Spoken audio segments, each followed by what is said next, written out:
নমস্কার দর্শক বন্ধু, শুভ সন্ধ্যা। আজি সন্ধ্যা রয়েছে দেশ বিদেশ রাজ্যর গুরুত্বপূর্ণ খবর। তবে খবরটি দেখা পূর্ব আপন মানুষ গোটিয়ে ছোটিয়া অনুরোধ, ভিডিওটি লাইক করে কমেন্টরে আপনার জেলার না লিখিদেবে, যাফলে 10 মিনিটে আপনার দেশ বিদেশ রাজ্যর খবর মধ্যে পাইপারে। ତେବେ ଆଳୁକୁ ନେଇକି ସମସ୍ୟା, ପ୍ରଧାନମନ୍ତ୍ରୀ ମହିଳାଙ୍କୁ ଦେବେ 15,000 ଟଙ୍କା, ସୁଭଦ୍ରା ଯୋଜନା, ରାସନ କାର୍ଡରେ ନୂଆ ନିୟମ, ଏମିତି ଅନେକ ଗୁଡ଼ିଏ ଖବର ଅଛି। ଚାଲନ୍ତୁ ଖବର ଉପରେ ନଜର ପକାଇବା। ନମ୍ବର 1, ଆଳୁ କଳା ବଜାର ବିରୋଧରେ ମୋହନ ସରକାରଙ୍କର ଶକ୍ତ ଆଭିମୁଖ୍ୟ, ଚାଲିଛି ରେଡ୍। ତେବେ କଟକଠୁ ଆରମ୍ଭ କରି ଭୁବନେଶ୍ୱର ଟ୍ୱିନ୍ ସିଟିରେ ଯୋଗାଣ ଅଧିକାରୀ ଆଳୁ ଗୋଦାମ ଏବଂ ଦୋକାନ ଉପରେ ରେଡ୍ ଜାରି ରଖିଛନ୍ତି। ଚଢା ଦରରେ ବ୍ୟବସାୟୀ ଆଳୁ ବିକ୍ରି କରିବା ଅଭିଯୋଗ ପରେ ଯୋଗାଣ ବିଭାଗ ତରଫରୁ ରେଡ୍ ହେଉଛି। ଭୁବନେଶ୍ୱର ୟୁନିଟ୍ 4 ମାର୍କେଟରେ ମଧ୍ୟ ଯୋଗାଣ ଅଧିକାରୀ ରେଡ୍ କରିଛନ୍ତି। ଯେଉଁଠି ଆଳୁ ଦର ବଢିଛି ତାଙ୍କ ଦୋକାନକୁ ବନ୍ଦ କରିଦେଉଛନ୍ତି ସିଧା। ତେଣୁ କୁହାଯାଉଛି ୟୁପିରୁ 300 ଟ୍ରକ୍ ଆଳୁ ଆସିଲାଣି, ତଥାପି ମଧ୍ୟ ଆଳୁ ଚଢା ଦରରେ ମିଳୁଛି। ଆଳୁ 50 ଟଙ୍କା ଏବେ ମିଳୁଛି। ସେ ନେଇକି ମଧ୍ୟ ଡବଲ ଇଞ୍ଜିନ ସରକାର ଆସିବା ପରେ ଶୋଷଣକାରୀ ସରକାରୀ ଅଭିଯୋଗ କରିଛି ବିଜେଡି। ଏହାକୁ ନେଇ ଗୃହରେ ହଟ୍ଟଗୋଳ କରୁଛି ବିରୋଧୀ ଦଳ।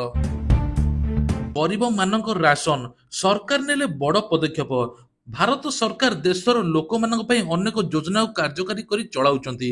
ତେବେ ଏହି ରାସନ କାର୍ଡରେ କୋଟି କୋଟି ଲୋକ ଉପକୃତ ହେଉଛନ୍ତି, କିନ୍ତୁ କିଛି ଭୂତ ହିତାଧିକାରୀ ଅଛନ୍ତି ଫ୍ରଡରେ ରାସନ କାର୍ଡ ଜାଲିଆତି କରି ଗରିବଙ୍କର ରାସନ ମଧ୍ୟ ନେଉଛନ୍ତି।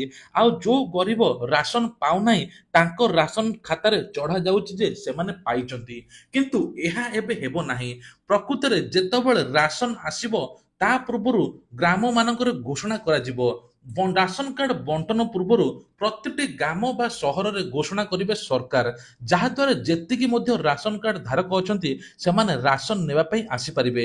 ଆଉ କୌଣସି ଲୋକ ଏମ୍ ନେଇ ଫ୍ରଡ୍ ମଧ୍ୟ କରିପାରିବ ନାହିଁ। ମହିଳାକୁ ସ୍ୱାବଲମ୍ବୀ କରିବାକୁ କେନ୍ଦ୍ର ତରଫରୁ ଯୋଗାଇ ଦିଆଯାଉଛି 15,000 ଟଙ୍କା। ତେବେ ମହିଳାଙ୍କୁ ସଶକ୍ତ କରିବା ପାଇଁ କେନ୍ଦ୍ର ସରକାରଙ୍କ ବଡ଼ ଘୋଷଣା। ଏଣିକି ମହିଳାକୁ ମିଳିବ 15,000 ଟଙ୍କା। ପ୍ରଧାନମନ୍ତ୍ରୀ ସିଲେଇ ମେସିନ୍ ଯୋଗାଣ ଯୋଜନାରେ ମହିଳାକୁ ସ୍ୱାବଲମ୍ବୀ କରିବା ପାଇଁ 15,000 ଟଙ୍କା ଦିଆଯାଉଛି। ଏଥିସହିତ ସେମାନଙ୍କୁ ମାଗଣା ତାଲିମ ପ୍ରମାଣପତ୍ର, ତାଲିମ ଦୈନିକ 500 ଟଙ୍କା ଯୋଗାଉଛନ୍ତି ସରକାର। ମହିଳାଙ୍କୁ ବିକାଶର ଏବଂ ସମାଜ ତଥା ରାଷ୍ଟ୍ରର ବିକାଶ ପାଇଁ ଏହା ବୁଝୁଛନ୍ତି ମୋଦି ସରକାର। ତେଣୁ ମହିଳାଙ୍କୁ ଆର୍ଥିକ ଦୃଷ୍ଟିରୁ ସୁଦୃଢ କରିବା ପାଇଁ ଅନେକ ଯୋଜନା ଶୁଭାରମ୍ଭ କରୁଛନ୍ତି ମୋଦି ସରକାର। ତେବେ ଏହି ଯୋଜନାରେ ଯେଉଁମାନେ ମେସିନ୍ କିଣିବେ ଏବଂ ସିଲେଇ ଶିଖିବା ପାଇଁ ତାଙ୍କୁ ପ୍ରଧାନମନ୍ତ୍ରୀ 15,000 ଟଙ୍କା ଦେବେ। କୌଣସି ମହିଳା ନିଜ ପୋଷାକ ସିଲେଇ ମାଧ୍ୟମରେ ସ୍ୱାବଲମ୍ବୀ ହେବାକୁ ଚାହୁଁଥିଲେ ଏହି ଯୋଜନା ସୁଫଳ କରିପାରିବ। ଏଥିରେ ଅନ୍ୟ କିଛି ପ୍ରୋତ୍ସାହନ ସୁବିଧା ମଧ୍ୟ ଅଛି। ମହିଳାଙ୍କୁ ମେସିନ୍ କିଣିବା ପାଇଁ 15,000 ଟଙ୍କା ଦେବ ମାଗଣା ତାଲିମ। ତାଲିମ ସମୟରେ ଦୈନିକ 500 ଟଙ୍କା ଦିଆଯାଉଛି। ତାଲିମ ଗ୍ରହଣ ପରେ ମହିଳା ବ୍ୟବସାୟୀମାନେ ମୋଦି ସରକାରଙ୍କଠାରୁ 2ରୁ 3 ଲକ୍ଷ ଟଙ୍କା ଋଣ ପ୍ରଦାନ କରୁଛନ୍ତି। ତେଣୁ ମହିଳାମାନେ ଏହି ଯୋଜନାରେ ସାମିଲ ହୋଇ ନିଜକୁ ଆର୍ଥିକ ରୂପେ ସୁଦୃଢ କରିବା ପାଇଁ ନିଜ ପରିବାର ତଥା ଦେଶର ବିକାଶ ଦିଗରେ ଲାଗି ପଡିବେ। ରାଜ୍ୟ ସରକାରଙ୍କର ବଡ଼ ଘୋଷଣା, ଏବେ କ୍ୟାସଲେସ୍ ହେବ ଆୟୁଷ୍ମାନ ଭାରତ ଏବଂ ଗୋପବନ୍ଧୁ କାର୍ଡ। ରାଜ୍ୟରେ ପାଖାପାଖି 3.5 କୋଟି ଲୋକଙ୍କୁ ମିଳିବ ମାଗଣା ଚିକିତ୍ସା। ଆଉ ପୁରୁଷଙ୍କୁ 5 ଲକ୍ଷ, ମହିଳାଙ୍କୁ 10 ଲକ୍ଷ ଯୋଗାଇ ଦେବେ ସରକାର। ସରକାରଙ୍କୁ ରାଜ୍ୟବାସୀଙ୍କ ସ୍ୱାସ୍ଥ୍ୟ ଚିନ୍ତା, ଲୋକଙ୍କୁ ମାଗଣା ସ୍ୱାସ୍ଥ୍ୟ ସେବା ଏବେ ମିଳିବ। ବିଜେପି ସରକାର ଆସିବା ପରେ ରାଜ୍ୟରେ ଆରମ୍ଭ ହୋଇଛି ବିଭିନ୍ନ ପ୍ରକାର ଯୋଜନା। ଏପଟେ ଦୁଇଟି କାର୍ଡ ପାଇପାରିବେ, ଯେଉଁଥିରେ 27,000ରୁ ଅଧିକ ମେଡିକାଲ ଅଛି, ସେଠିରେ ମଧ୍ୟ ଚିକିତ୍ସା କରିପାରିବେ। ଆଉ କ୍ୟାସଲେସ୍ ହେବ ଆୟୁଷ୍ମାନ ଭାରତ ଏବଂ ଗୋପବନ୍ଧୁ କାର୍ଡ। ତେବେ ଚିକିତ୍ସା ପାଇଁ ସୁବିଧା ପାଇପାରିବେ ବୋଲି ଏହି ଯୋଜନା କରାଯାଇଛି। ତେବେ 2 ଦିନ ପୂର୍ବରୁ ଘୁଷୁରୀକୁ ଜିଅନ୍ତା ଖାଇବାରେ ଘଟଣା ଏବେ ଆକ୍ସନ ନେଇଛି ପୋଲିସ। ଗିରଫ ହେଲେ କଳାକାର। ଆପଣ ଶୁଣିଲେ ମଧ୍ୟ ଆଶ୍ଚର୍ଯ୍ୟ ହେଇଯିବେ। ଗଞ୍ଜାମ ହିଞ୍ଜିଳି ଥାନାରେ ଏବେ ଘଟିଛି ଏଭଳି ଘଟଣା। ତେବେ କୁହାଯାଉଛି ଥାନା ନିକଟବର୍ତ୍ତୀ ଏକ ରାମାୟଣ ଚାଲିଥିଲା, ଯାହା ଫଳରେ ଏଭଳି ଘଟଣା ମିଳିଛି। ମଞ୍ଚ ଉପରେ ସିଧା ଜିଅନ୍ତା ଘୁଷୁରୀକୁ ଝୁଣି ଝୁଣି ଖାଇଥିଲେ ଏହି କଳାକାର। ତେବେ ଏଭଳି ଘଟଣାରେ ସମସ୍ତେ ଆଶ୍ଚର୍ଯ୍ୟ ମଧ୍ୟ ହୋଇଯାଇଥିଲେ। ପୁରୁଷୋତ୍ତମପୁର ଅଞ୍ଚଳର ବିମ୍ବାଧର ଗୌଡଙ୍କୁ ଗିରଫ କରିଛି ଏବେ ପୋଲିସ, ଯାହାଫଳରେ ପଚରା ଉଚରା ମଧ୍ୟ କରୁଛି। ଏଭଳି ନୃଶଂସତାର ଶେଷ ସୀମା ହଜିଯାଇଛି ପୁଣି ଓଡ଼ିଶାରେ। ତେବେ ବର୍ବର ବିଭତ୍ସ ମଞ୍ଚ ଉପରେ କଳା ନାଁରେ କଳଙ୍କ ବୋଳିଦେଲେ ଏହି କଳାକାର। ଘଟଣାର ବର୍ଣ୍ଣନା ହୁଏତ ଆପଣମାନଙ୍କୁ ବିଚଳିତ କରିପାରେ, ହେଲେ ଜୀବନ୍ତ ଅଭିନୟରେ ନିଶା ଏମିତି ପାଲଟିଛି ଯେ ମଣିଷତ୍ୱର ସବୁ ସୀମା ପାଲଟିକି ଯାଇଛି, ଟପି ଯାଇଛି ଏହି କଳାକାର। ଶେଷରେ ତାଙ୍କୁ ଆରେଷ୍ଟ କରାଯାଇଛି ଏବଂ ପଚରା ଉଚରା ମଧ୍ୟ କରାଯାଉଛି। ସେ ପୁଣି ରାକ୍ଷସଠାରୁ ବଳି ମଞ୍ଚ ଉପରେ ଜିଅନ୍ତା ଘୁଷୁରି କଲବଲ କରି ଖାଇଦେଲେ, ଯାହା ସମସ୍ତେ ଦେଖି ମଧ୍ୟ ଆଶ୍ଚର୍ଯ୍ୟ ହୋଇଗଲେ। ଏବେ ପୋଲିସ ତାଙ୍କୁ ପଚରା ଉଚରା ମଧ୍ୟ କରୁଛି। ଇ ଚାଲାଣ ପେଣ୍ଡିଂ, ଗାଡି ମାଲିକଙ୍କୁ ମିଳିପାରେ ଆଶ୍ୱସ୍ତି, କମିପାରେ ଇ ଚାଲାଣ ରାଶି। ତେବେ କୁହାଯାଉଛି ଯେ ଏବେ 4 ବର୍ଷ ଭିତରେ ରାଜ୍ୟରେ ଅନାଦେୟ ପଡିଥିବା 1215 କୋଟି ଟଙ୍କା ଚାଲାଣ ବାବଦକୁ ଅର୍ଥ ଆଦାୟ ହେବ। ୱାନ୍ ଟାଇମ୍ ସେଟଲମେଣ୍ଟ ମଧ୍ୟ ହେବ ପରିକଳ୍ପନା କରୁଛନ୍ତି ଏନେଇ ସରକାର। ଯଦି ଏପରି ହୁଏ ତେବେ ଅନାଦେୟ ଫାଇନ ଗଣିବାକୁ ଗାଡି ମାଲିକଙ୍କୁ ଜରିମାନା ରାଶି ଅନେକ ଅଂଶରେ ବହୁତ କମିଯିବ। ଇ ଚାଲାଣ କଟିଥିବା ଗାଡି ମାଲିକଙ୍କ ପାଇଁ ଆଶ୍ୱସ୍ତି ଖବର। ଟ୍ରାଫିକ ନିୟମକୁ ଉଲ୍ଲଂଘନ କରି ତାଙ୍କର ଇ ଚାଲାଣ ରାଶି କଟିଛି, ଯାହା ଫଳରେ ଏପର୍ଯ୍ୟନ୍ତ ଦେଇନାହାନ୍ତି। ଏପର୍ଯ୍ୟନ୍ତ ଏତେ ଟଙ୍କା ପେଣ୍ଡିଂ ରହିଛି, ଯାହା ଫଳରେ ସରକାର ୱାନ୍ ଟାଇମ୍ ପେମେଣ୍ଟ ଦେବା ପାଇଁ ବାଟ ଖୋଜୁଛନ୍ତି। ଆଉ ଏକାଥରେ ସେଟଲମେଣ୍ଟ ହେବ, ଯାହା ଫଳରେ ଯେତିକି ଟଙ୍କା ଯାହାର ଥିବ ପୁରା କମିଯିବ ବୋଲି କୁହାଯାଉଛି। 3 ବର୍ଷରେ 125 କୋଟି ଟଙ୍କା ଲୁଟ୍। ତେବେ ଏଭଳି ଶୁଣିଲେ ଆପଣମାନେ ମଧ୍ୟ ଆଶ୍ଚର୍ଯ୍ୟ ହୋଇଯିବେ। 3 ବର୍ଷରେ 125 କୋଟି ଟଙ୍କା ଲୁଟ୍ କଲେଣି ସାଇବର ଲୁଟେରା, ଯେଉଁଥିପାଇଁ 6368ଟି ମାମଲା ରୁଜୁ ହୋଇଛି। 1388 ଜଣ ଲୁଟେରା ବର୍ତ୍ତମାନ ଗିରଫ ହୋଇଛନ୍ତି। ସେପରି 2,55,00,000ଙ୍କୁ ଫେରସ୍ତ ମଧ୍ୟ ପାଇଛନ୍ତି ଲୋକେ। ଗତ ବର୍ଷ 2348ଟି ମାମଲା ଆସିଥିଲା, ଆଉ ଏବେ ପୁଣି ମଧ୍ୟ ଆସୁଛି। ଏଭଳି ଉତ୍ତର ରଖିଛନ୍ତି ମୋହନ ମାଝୀ। ତେବେ କୁହାଯାଉଛି ଓଡ଼ିଶାରେ ଏଭଳି ଘଟିଛି, ଯାହା ଶୁଣିଲେ ଆପଣମାନେ ମଧ୍ୟ ଆଶ୍ଚର୍ଯ୍ୟ ହୋଇଯିବେ। ବିଭିନ୍ନ ପ୍ରକାର ଫେଷ୍ଟିଭାଲକୁ ନେଇକି ବିଭିନ୍ନ ପ୍ରକାର ସାଇବର ଲୁଟେରା ଲୁଟି ଚାଲିଛନ୍ତି। କିଭଳି ଡିଜିଟାଲ ଆରେଷ୍ଟ, କିଭଳି ବ୍ଲାକମେଲିଂ, କିଭଳି ମେସେଜ ପକାଇ ମଧ୍ୟ ବିଭିନ୍ନ ଆଳରେ ସାଇବର ଲୁଟେରା ଠକି ନେଇ ଚାଲୁଛନ୍ତି। କିନ୍ତୁ ଏବେ ଆଉ ଠକି ପାରିବେ ନାହିଁ। ତା ପୂର୍ବରୁ ଲୋକମାନଙ୍କୁ ସଚେତନତା ଏବଂ ସତର୍କ ରହିବା ଦରକାର ବୋଲି ମୁଖ୍ୟମନ୍ତ୍ରୀ କହିଛନ୍ତି। ଆସିଲା ଆଉ ଗୋଟେ ବଡ ଦୁଃଖ ଖବର। ଚାକିରିରେ ଯୋଗ ଦେବା ପୂର୍ବରୁ ଚାଲିଗଲା ଆଇପିଏସ୍ ଅଫିସରଙ୍କ ଜୀବନ। ଦୁଃଖ ପ୍ରକାଶ କଲେ ମୁଖ୍ୟମନ୍ତ୍ରୀ। ତେବେ କୁହାଯାଉଛି ରାଜ୍ୟର କ୍ୟାଡର ଜଣେ ଆଇପିଏସ୍ ଅଧିକାରୀଙ୍କର ମୃତ୍ୟୁ ହୋଇଛି, ସେ ପୁଣି ବି ପ୍ରଥମ ଦିନରେ। ଆଜି ତାଙ୍କର କାର୍ଯ୍ୟରେ ଯୋଗଦାନ ଥିବାବେଳେ ସଡ଼କ ଦୁର୍ଘଟଣାରେ ଜୀବନ ଚାଲିଗଲା। ମୃତକ ହେଉଛନ୍ତି ଆଇପିଏସ୍ ଅଫିସର ହର୍ଷବର୍ଦ୍ଧନ। ସେ କ୍ୟାଡରରେ 2023 ବ୍ୟାଚର, ଆଉ ଆଇପିଏସ୍ ଅଫିସର ମଧ୍ୟ ଥିଲେ। ମାସେ ତଳୁ ମୈଶୂରରେ ଟ୍ରେନିଂ ନେଇ ଆଜି ତାଙ୍କର ପ୍ରଥମ ପୋଷ୍ଟିଂ ଥିଲା। ପୋଷ୍ଟିଂ ପ୍ରଥମ ଦିନରେ ତାଙ୍କର ଏଭଳି ଅକାଳ ବିୟୋଗରେ ସମସ୍ତଙ୍କୁ ଚକିତ କରିଛି। ଓଡ଼ିଶା ପୋଲିସ କନେଷ୍ଟବଳ ପରୀକ୍ଷା ପାଇଁ ଆଡମିଟ୍ କାର୍ଡ ହେଲା ଜାରି। ତେବେ କୁହାଯାଉଛି ଯେ ଖୁବ୍ ଶୀଘ୍ର ଆଡମିଟ୍ କାର୍ଡ ଜାରି ହେଲା। ଆବେଦନ କରିଥିବା ଇଚ୍ଛୁକ ପ୍ରାର୍ଥୀମାନେ ଅଫିସିଆଲ ସାଇଟକୁ ଯାଇ ଆଡମିଟ୍ କାର୍ଡ ଡାଉନଲୋଡ କରିପାରିବେ। ପରୀକ୍ଷା ପାଇଁ ଆଡମିଟ୍ କାର୍ଡ ଜାରି ଡିସେମ୍ବର 7 ତାରିଖ ପର୍ଯ୍ୟନ୍ତ ହେବ। ଏହି ପରୀକ୍ଷା ହେବାକୁ ଥିବା ପ୍ରାର୍ଥୀମାନେ ଅନଲାଇନ ସାଇଟ ମାଧ୍ୟମରେ ଆଡମିଟ୍ କାର୍ଡ ବାହାରି କରିପାରିବେ। ଓଡ଼ିଶା ପୋଲିସ ଅଫିସିଆଲ ୱେବସାଇଟ ଓଡ଼ିଶାପୋଲିସ.gov.in ରେ ଜାରି ରହିଛି। ଆସନ୍ତା ବର୍ଷ ମାର୍ଚ୍ଚ ସୁଦ୍ଧା ସବୁ ଗାଁରେ ଇଣ୍ଟରନେଟ ସେବା ଏବଂ ଟ୍ୟାକ୍ସ ଫୋର୍ସ ଗଠନ ହୋଇଛି, କହିଲେ ଆଇଟି ମନ୍ତ୍ରୀ। ତେବେ କୁହାଯାଉଛି ଆସନ୍ତା ବର୍ଷ ମାର୍ଚ୍ଚ ସୁଦ୍ଧା ସବୁ ଗାଁରେ ନେଟୱାର୍କ ଆସିବ, ତା ସହିତ ଇଣ୍ଟରନେଟ ସେବା ମଧ୍ୟ ହେବ। ଏନେଇ ଆଇଟି ମୁକେଶ ମହାଲିକ କହିଛନ୍ତି। ବର୍ତ୍ତମାନ ରାଜ୍ୟରେ 47,902ଟି ମୋବାଇଲ ଟାୱାର ଅଛି, ସେଥିମଧ୍ୟରୁ 12,602ଟି 5G ଟାୱାର ଅଛି। ଅଧିକ 5G ଟାୱାର ଅପଗ୍ରେଡ କରାଯାଉଛି। 2025 ମାର୍ଚ୍ଚ ସୁଦ୍ଧା ଏବେ ସବୁ ଗାଁକୁ ନେଟୱାର୍କ ପହଞ୍ଚିବ, ଇଣ୍ଟରନେଟ ସମସ୍ୟା ମଧ୍ୟ ଦୂର ହେବ। ଏହି ନେଇକି ଆଇଟି ମନ୍ତ୍ରୀ ମୁକେଶ ମହାଲିକ ମଧ୍ୟ ଗୃହରେ ଉତ୍ତର ରଖିଛନ୍ତି। ପାହାଡ଼ିଆ ଅଞ୍ଚଳରେ ଟାୱାର ସଂଯୋଗୀକରଣ ହୋଇପାରୁନି, ଯାହା ଫଳରେ ତାଙ୍କୁ ମଧ୍ୟ କରାଯିବ ବୋଲି କୁହାଯାଉଛି।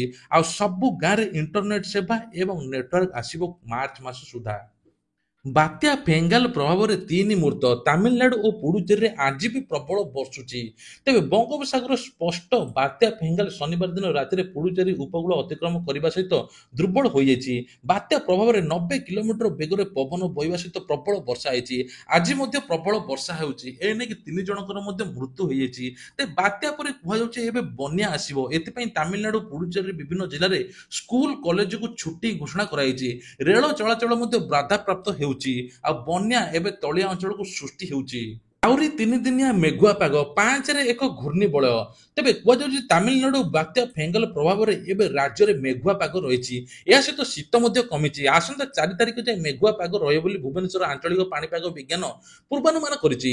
ଗତ 24 ଘଣ୍ଟା ମଧ୍ୟରେ କେତେକ ସ୍ଥାନରେ ହାଲୁକାରୁ ମଧ୍ୟମ ଧରଣର ବର୍ଷା ହେବ ବୋଲି କୁହାଯାଉଛି।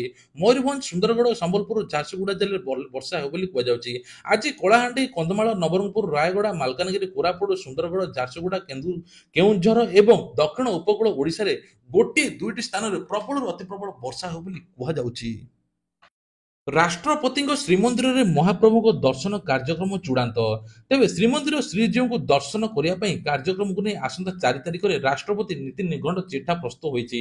ଏଥିପାଇଁ ସ୍ୱତନ୍ତ୍ର ନୀତି ନିର୍ଘଣ୍ଟ ତଥା ବ୍ୟବସ୍ଥାକୁ 36 ଜନଙ୍କ ବୈଠକରେ ଅନୁମୋଦନ ପ୍ରଦାନ କରାଯାଇଛି। ତେବେ ବିଶେଷ ନୀତି ନିର୍ଘଣ୍ଟ ଅନୁସାରେ ପୂର୍ବଦିନ ଅର୍ଥାତ୍ 3 ତାରିଖ ଦିନ ରାତି 12ଟାରେ ପୌଢ଼ ନୀତି ସମାପନ ସ୍ଥିର ରହିଛି। ସେହିପରି 4 ତାରିଖ ଭୋର 5ଟାରୁ ଦ୍ୱାର ଫିଟା ନୀତି ଆରମ୍ଭ ହେବ। ତା ସହିତ 5:30ଟାରୁ ଭିତର ଶୋଧ ଏବଂ 6ଟାରେ ମଙ୍ଗଳ ଆରତୀ ଏବଂ 6ଟାରେ ମଇଲମ ଏବଂ 7ଟାରେ ତଡ଼ ପଲାଗି ଏମିତି ପ୍ରକାର ନୀତି କାର୍ଯ୍ୟ ଚାଲିବ ବୋଲି କୁହାଯାଉଛି। ଆସନ୍ତା 4 ତାରିଖରେ ରାଷ୍ଟ୍ରପତି ଦ୍ରୌପଦୀ ମୁର୍ମୁ ଆସୁଛନ୍ତି ଓଡ଼ିଶା। ବିଜେଡି ଛାଡ଼ିଲେ ଆଉ ଜଣେ ନେତା। ବିଜୁ ଜନତା ଦଳକୁ ଏକ ବଡ଼ ଝଟକା। ଦଳରୁ ଇସ୍ତଫା ଦେଲେ ରଘୁନାଥ ମହାନ୍ତି। ତେବେ ବିଜେଡି ଦଳ ଦିନକୁ ଦିନ ଏବେ ତଳକୁ ପଡ଼ିବାରେ ଲାଗିଛି। ଗତ କିଛି ଦିନରେ ଅନେକ ନେତା ବିଜେଡି ଛାଡ଼ିଥିବା ବେଳେ ଆଉ ଜଣେ ନେତା ଇସ୍ତଫା ଦେଇଛନ୍ତି। ବଡ଼ମା ବ୍ଲକ ଅଧ୍ୟକ୍ଷ ରଘୁନାଥ ମହାନ୍ତି ଆଜି ବିଜେଡି ଛାଡ଼ିଛନ୍ତି। ଦଳର ପ୍ରାଥମିକ ସଭ୍ୟ ପଦରୁ ଇସ୍ତଫା ଦେଇ ଦଳର ସୁପ୍ରିମୋକୁ ନିଜ ଇସ୍ତଫାପତ୍ର ପଠାଇଛନ୍ତି।